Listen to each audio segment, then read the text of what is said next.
மீனம் ராசி நேயர்களே, நீங்கள் குடும்பத்தில் நடந்த ஒரு சம்பவம் நீண்ட காலமாகவே மனக்காயமாகவே மாறியிருந்திருக்கும். காலபுருஷனுக்கு 4ஆம் வீடான கடகமும், மீனத்திற்கு 4ஆம் வீடான மிதுனமும் குடும்ப சுகத்தையே குறிப்பவையாகும். மீன ராசிக்கு 4ல் கேது போன்ற நிழல் கிரகங்கள் சஞ்சரிக்கும் போதோ அல்லது 4க்குடைய புதன் நீசம் வக்ரம் பெறும்போதோ குடும்பத்தில் எதிர்பாராத கசப்பான சம்பவங்கள் ஏதேனும் ஒன்று அரங்கேறியிருந்திருக்கும். அது சொத்து பிரிவினையாகவோ, நெருங்கியவர்களின் துரோகமாகவோ அல்லது தவறான அவதூறுகளாகவோ இருந்திருக்கலாம். மீன ராசியினர் எல்லாவற்றையும் ஆழமாக பதியும் குணம் கொண்டவர்கள் என்பதால் அந்த ஒரு குறிப்பிட்ட சம்பவம் அவர்களின் மனதில் ஆழமான வடுவாகவே மாறி பல ஆண்டுகள் கடந்தும் அவர்களை நிம்மதியாக வாழ விடாமல் தடுத்து கொண்டிருந்திருக்கும். அது உங்களுடைய சொத்து பிரிவினையாகவோ அல்லது நெருங்கியவர்களோட துரோகமோ அல்லது தவறான அவதூறுகளாக கூட இருந்திருக்கும். ஏனென்றால் உங்களோட குடும்பத்தில் எதிர்பாராத கசப்பான சம்பவங்கள் நடந்திருக்கும் போது இவை அனைத்து நாள் உங்களுக்கு காரணமாக இருந்திருக்கலாம். அல்லது நீங்கள் எல்லாவற்றையுமே ஆழமாக பதியும் குணம் கொண்டவங்க. அதனால் ஒரு குறிப்பிட்ட சம்பவம் அவங்களோட மனசில் ஆழமான வடுவாகவே மாறி பல ஆண்டுகள் கழிச்சுமே அதை நீங்கள் நிம்மதியாகவே வாழ விட மாட்டீங்க. அவங்கள தடுத்து கொண்டிருந்திருக்கும். நம்பிக்கை வைத்து பகிர்ந்த விஷயம் ரகசியமாகவே இருந்திருக்காது. மீன ராசிக்கு 3ஆம் வீடு என்பது வீரியஸ்தானம் மற்றும் தகவல் பரிமாற்றை குறிக்கும் இடம். இதற்கு அதிபதியாக சுக்கிரன் வருகிறார்.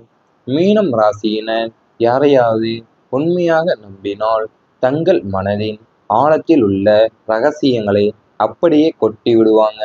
ஆனால் 3ஆம் அதிபதி சுக்கிரன் 6, 8, 12 ஆகிய மறைவிடங்களில் மறையும் போதோ அல்லது பாப கிரகங்களின் சேர்க்கை பெறும்போதோ இவர்களின் நம்பிக்கை நம்பி சொன்ன ரகசியங்கள் வெளியே கசிந்து விட்டிருக்கும். இவர்களின் பலவீனத்தை மற்றவர்கள் தங்களுக்கு சாதகமாக பயன்படுத்தி இவர்களை பழிவாங்கும் ஆயுதமாகவே அதை மாற்றிவிட்டு நிற்பாங்க. இவர்களோட நம்பிக்கை முற்றிலுமே சிதைந்து போயிருந்திருக்கும். அதாவது நீங்கள் யாரையாவது உண்மையாக நம்பினா உங்கள் ஆழ் மனசில் இருக்கிற ரகசியங்களை அப்படியே கொட்டி விட்டுருவீங்க. ஆனால் அந்த நீங்கள் பாப கிரகங்களோட சேர்க்கை பெறும்போது நீங்கள் நம்பி சொன்ன ரகசியங்கள்லாம் வெளியே கசிஞ்சு விட்டு இருந்திருக்கும். அது உங்களுடைய பலவீனத்தை மற்றவர்களுக்கு தங்களுக்கு சாதகமாகவே பயன்படுத்தி உங்களை பழிவாங்கும் ஆயுதமாகவே அதை மாற்றி விட்டிருந்திருப்பாங்க. உறவினரின் வார்த்தைகள் ஆழமான காயத்தை ஏற்படுத்தியிருந்திருக்கும். வாக்கு, குடும்பம் மற்றும் நேத்திரஸ்தானமான 2ஆம் இடத்திற்கு அதிபதியாக செவ்வாய் வருகிறார். செவ்வாய் ஒரு நெருப்பு கிரகம் மற்றும் வீரியம் மிக்க கிரகம். மீனம் ராசிக்கு 2ஆம் வீட்டில் சூரியன், செவ்வாய் அல்லது ராகு போன்ற கிரகங்களின் தாக்கம் அதிகரிக்கும் போது உறவினர்கள் பேசும் வார்த்தைகள் இவர்களின் இதயத்தை அம்பாக தைக்கும். வார்த்தை கொட்டினால் அள்ள முடியாது என்பதை உணர்ந்த மீனம் ராசியினர் தங்களுக்கு நெருக்கமான உறவினர்களை தரம் தாழ்ந்து பேசும்போது நிலை குலைந்து போயிருப்பீங்க. அந்த வார்த்தைகளின் கசப்பு உறவுகளுக்கு இடையே ஒரு பெரிய சுவரையே எழுப்பிவிட்டிருந்திருக்கும். அதாவது நீங்கள் உங்களுடைய பேசும் வார்த்தைகள் உறவினர்கள் பேசும் வார்த்தை உங்களுடைய இதயத்தை அம்பா தச்சிருந்திருக்கும். வார்த்தை கொட்டினால் அள்ள முடியாது என்பதற்கு நீங்கள் உணர்ந்தது மீனம் ராசினர் உங்களுக்கு நெருக்கமான உறவினர்களை தரம் தாழ்ந்து பேசும்போது நிலை குலைந்து போயிருந்திருப்பீங்க. அந்த மாதிரி கசப்பான வார்த்தைகள் உறவுகளுக்கிடையே ஒரு பெரிய சுவரையே எழுப்பி விட்டிருந்திருக்கும். இந்த மாதிரி நிகழ்வுகள் கடந்த காலங்களில் உங்களுக்கு நடந்திருந்தால் கமெண்ட் வாயிலாக தெரிவித்துக் கொண்டு நமது ராசி பலன் சேனலை சப்ஸ்கிரைப் செய்து கொள்ளுங்கள். இனி வரப்போகின்ற நாட்களில் உங்களுக்கு நன்மைகள் நடக்கப் போகிறது. ஆன்மீக பலம் உங்களுக்கு கைகூடும். மீனம் ராசி இயல்பாகவே ஆன்மீக நாட்டம் கொண்ட ராசியாகும். தற்போது 9ஆம் இடமான பாக்கியஸ்தானம் மற்றும் 5ஆம் இடமான பூர்வ புண்ணிய ஸ்தானங்கள் வலுவடைவதால உங்கள் ஆன்மீக தேடல் அதிகரிக்கும். குலதெய்வ வழிபாடு, மகான்களின் தரிசனம், ஜீவ சமாதிகளுக்கு சென்று வருதல் போன்ற ஆன்மீக பயணங்களை மேற்கொள்வீர்கள். மந்திர ஜபங்கள், தியானம் மற்றும் யோகாசனங்கள் செய்வதில் ஆர்வம் அதிகரித்து, அதன் மூலம் உங்கள் உடலிலும் ஆன்மாவிலும் ஒரு தெய்வீக அதிர்வை உணர்வீங்க. உங்களுடைய உள்ளுணர்வுகள் மிகவும் பலப்படும். இதனால் வரவிருக்கும் நன்மைகளையும் தீமைகளையும் முன்கூட்டியே உணரும் ஞானம் உங்களுக்கு கிட்டும். இறைவனின் பூரண அருள் உங்களுக்கு பக்கபலகமாகவே இருக்கும். அது நீங்கள் உங்களுக்கு இப்போ ஆன்மீக தேடல் அதிகரிக்கிறதுனால உங்கள் குலதெய்வ வழிபாடு, மகான்களோட தரிசனம், அது ஜீவ சமாதிகளுக்கு சென்று வருவீங்க போன்ற ஆன்மீக பயணங்கள் நீங்கள் மேற்கொள்வீங்க. அது மந்திர ஜபங்களாகட்டும், தியானம் அல்லது யாகாசனங்கள் போன செய்வதில் ஆர்வம் அதிகரித்து, அதன் மூலம் உங்கள் உடலிலும் ஆன்மாவிலும் ஒரு தெய்வீக அதிர்வை நீங்கள் உணர்வீங்க. பண முன்னேற்றம் ஏற்படும். தனஸ்தானம் மற்றும் லாபஸ்தானம் அதிபதிகளின் சுபத்துவத்தினால் உங்கள் பொருளாதார நிலை மிகவும் மலமளவென உயரப்போகிறது. நீண்ட நாட்களாக வராமல் இருந்த பழைய கடன்கள், பாக்கிகள் அனைத்தும் வசூலாகும். கை நிறைய பணப்புழக்கம் ஏற்பட்டு உங்களை திணறடிக்கும் உங்கள் உழைப்பிற்கு ஏற்ற வருமானம் தடையின்றி சேருவதுடன் சேமிப்புகளும் கணிசமாகவே உயரும். கடன் சுமைகளில் இருந்து விடுபடுவதற்கான வழிகள் பிறக்கும். தங்கம், வெள்ளி, நகைகள் மற்றும் அசையா சொத்துக்களில் முதலீடு செய்யும் அளவிற்கு பொருளாதார ரீதியாக பெரிய முன்னேற்றத்தை அடைவீங்க. அது நீங்கள் உங்களுடைய நீண்ட நாட்களாக வராமல் இருந்த பழைய கடன்களாக இருக்கட்டும், பாக்கிகள் எல்லாமே இப்போ வசூலாக போகிறது. கை நிறைய பணப்புழக்கம் ஏற்பட்டு உங்களை திணறடிக்க போகிறது. அது மட்டுமல்லாமல் நீங்கள் சேமிப்புகளும் கணிசமாக உங்களுக்கு உயரும். கடன் சுமைகளிலிருந்து விடுபடுவதற்கான வழிகள் உங்களுக்கு பிறக்கும். பொருளாதார ரீதியாகவே நீங்கள் பெரிய முன்னேற்றத்தை அடைய போகிறீங்க. உறவுகள் உங்களுக்கு மேம்படும். 7ஆம் வீடான களத்திரம் மற்றும் கூட்டு தொழில் ஸ்தானம் சுபமடைவதால் சுற்றத்தாரோடும் நண்பர்களோடும் இருந்த கசப்புணர்வுகள் நீங்கும். உங்களை தவறாக புரிந்து கொண்டு விலகிச் சென்ற உறவினர்கள் தங்கள் தவறை உணர்ந்து மீண்டும் உங்களுடன் சுமூகமான உறவை ஏற்படுத்துவாங்க.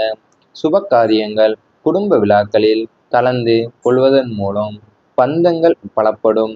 புதிய நண்பர்களோட சேர்க்கை ஏற்பட்டு அவங்க உங்கள் வாழ்க்கையின் முன்னேற்றத்துக்கு உறுதுணையாகவே இருப்பாங்க. உத்தியோகம் மற்றும் தொழிலில் சக ஊழியர்களும் மற்றும் பங்காளிகளுடன் இருந்த கருத்து வேறுபாடுகள் எல்லாம் நீங்கி நல்லிணக்கம் உங்களுக்குள் உண்டாக போகிறது. அது நீங்கள் உங்களை தவறாக புரிந்து கொண்டு விலகிச் சென்ற உறவினர்களாக இருக்கட்டும், அவங்களோட தவறை உணர்ந்து மீண்டும் உங்களோட சுமூகமான உறவை ஏற்படுத்துவாங்க. இந்த குடும்பங்களில் சுப காரியங்கள், குடும்ப விழாக்களை கடந்து கொள்வதன் மூலம் உங்களுடைய பந்தங்களை எல்லாம் பலப்பட போகிறது. புதிய நண்பர்களோட சேர்க்கை ஏற்பட்டு அவர்கள் உங்கள் வாழ்க்கையின் முன்னேற்றத்திற்கு உறுதுணையாக இருப்பாங்க. இவை அனைத்தும் நீ வரப்போகும் நாட்களில் உங்களுக்கு நடந்தால் கமெண்ட் வாயிலாக தெரிவித்து கொண்டு நமது ராசி பலன் சேனலை சப்ஸ்கிரைப் செய்து கொள்ளுங்கள். ஆன்மீக நாட்டம் கொண்ட ராசியாகும். தற்போது 9ஆம் இடமான பாக்கியஸ்தானம் மற்றும் 5ஆம் இடமான பூர்வ புண்ணிய ஸ்தானங்கள் வலுவடைவதால உங்கள் ஆன்மீக தேடல் அதிகரிக்கும். குலதெய்வ வழிபாடு, மகான்களின் தரிசனம், ஜீவ சமாதிகளுக்கு சென்று வருதல் போன்ற ஆன்மீக பயணங்களை மேற்கொள்வீர்கள். மந்திர ஜபங்கள், தியானம் மற்றும் யோகாசனங்கள் செய்வதில் ஆர்வம் அதிகரித்து, அதன் மூலம் உங்கள் உடலிலும் ஆன்மாவிலும் ஒரு தெய்வீக அதிர்வை உணர்வீங்க. உங்களுடைய உள்ளுணர்வுகள் மிகவும் பலப்படும். இதனால் வரவிருக்கும் நன்மைகளையும் தீமைகளையும் முன்கூட்டியே உணரும் ஞானம் உங்களுக்கு கிட்டும். இறைவனின் பூரண அருள் உங்களுக்கு பக்கபலகமாகவே இருக்கும். அது நீங்கள் உங்களுக்கு இப்போ ஆன்மீக தேடல் அதிகரிக்கிறதுனால உங்கள் குலதெய்வ வழிபாடு, மகான்களோட தரிசனம், அது ஜீவ சமாதிகளுக்கு சென்று வருவீங்க போன்ற ஆன்மீக பயணங்கள் நீங்கள் மேற்கொள்வீங்க. அது மந்திர ஜபங்களாகட்டும், தியானம் அல்லது யாகாசனங்கள் போன செய்வதில் ஆர்வம் அதிகரித்து அதன் மூலம் உங்கள் உடலிலும் ஆன்மாவிலும் ஒரு தெய்வீக அதிர்வை நீங்கள் உணர்வீங்க. பண முன்னேற்றம் ஏற்படும். தனஸ்தானம் மற்றும் லாபஸ்தானம் அதிபதிகளின் சுபத்துவத்தினால் உங்கள் பொருளாதார நிலை மிகவும் மலமளவென உயரப்போகிறது. நீண்ட நாட்களாக வராமல் இருந்த பழைய கடன்கள், பாக்கிகள் அனைத்தும் வசூலாகும். கை நிறைய பணப்புழக்கம் ஏற்பட்டு உங்களை திணறடிக்கும் உங்கள் உழைப்பிற்கு ஏற்ற வருமானம் தடையின்றி வந்து சேருவதுடன் சேமிப்புகளும் கணிசமாகவே உயரும். கடன் சுமைகளில் இருந்து விடுபடுவதற்கான வழிகள் பிறக்கும்.